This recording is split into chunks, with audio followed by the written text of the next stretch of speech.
Serikali inatambua na kuthamini mchango huu, na ndio maana tunaendelea kukiona chuo hiki kama taasisi ya kimkakati katika kujenga taifa lenye ustawi, haki na mshikamano kwenye jamii.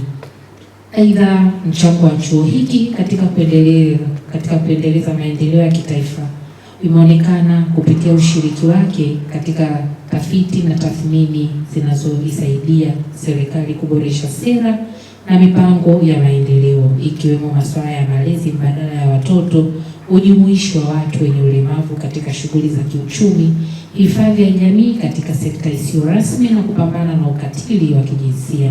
Tafiti hizi zimekuwa nyenzo muhimu katika kuandaa sera zinazotokana na ushahidi wa kitafiti, lakini vile vile ambazo zinasaidia serikali kufanya maamuzi mbalimbali ya ufanisi.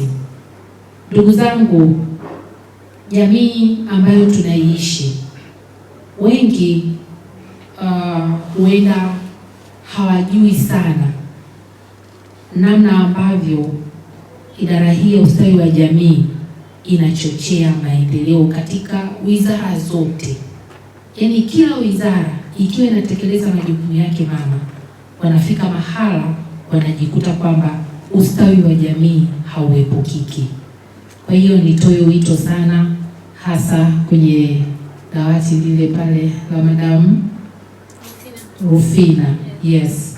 Jitahidini sana kuweza kurekodi kazi zenu. Rusheni huko kwenye media. Nendeni huko TikTok ambako ndiko jamii kubwa. Asilimia zaidi ya 60 ya population ya Watanzania ni vijana. Na sasa vijana hawa maisha yao yako mtandaoni. Improvement ya digitalization imetupeleka huko. Kwa hiyo hatuna budi kuwafuata huko. Na imesababisha hata wale wazee pia wana shida huko mitandaoni. Wazee siku hizi ni wanaomba tu huduma za wifi huko, maana wameshastaafu, muda wote wao wanaperuzi huko. Kwa hiyo tuwapelekee kule nini tunafanya, shauri mbalimbali ili kuponya jamii, changamoto mbalimbali.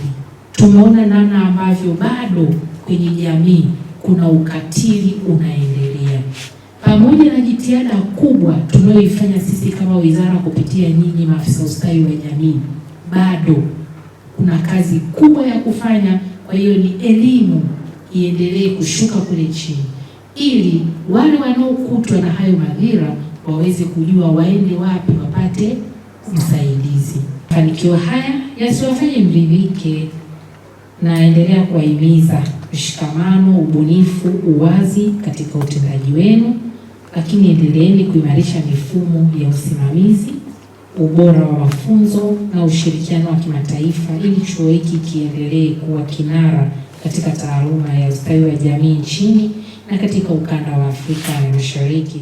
Taasisi ilianzishwa kwa lengo mahususi, ikiwemo kutoa mafunzo, lakini pia kufanya tafiti na kutoa ushauri elekezi.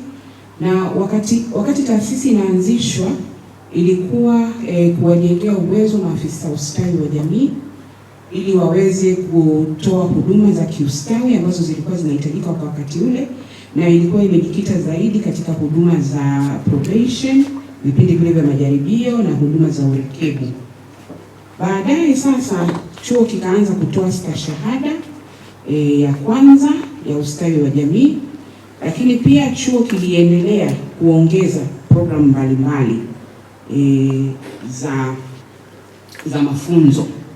Chuo chetu cha ustawi wa jamii, dira yake kuu ni kuwa taasisi inayotoa mafunzo, tafiti na huduma bora za ushauri katika nyanja ya huduma za jamii zinazokidhi mahitaji ya jamii na dunia kwa ujumla.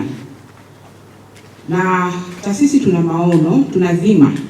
Dhima yetu ni kuendelea kubadilisha maisha ya mtu mmoja mmoja, lakini pia kuendelea kubadilisha maisha ya jamii kwa ujumla kwa kutoa mafunzo yaliyo bora, kwa kufanya tafiti na kutoa ushauri elekezi unaolenga kuchochea maendeleo ya kijamii na kiuchumi wa nchi.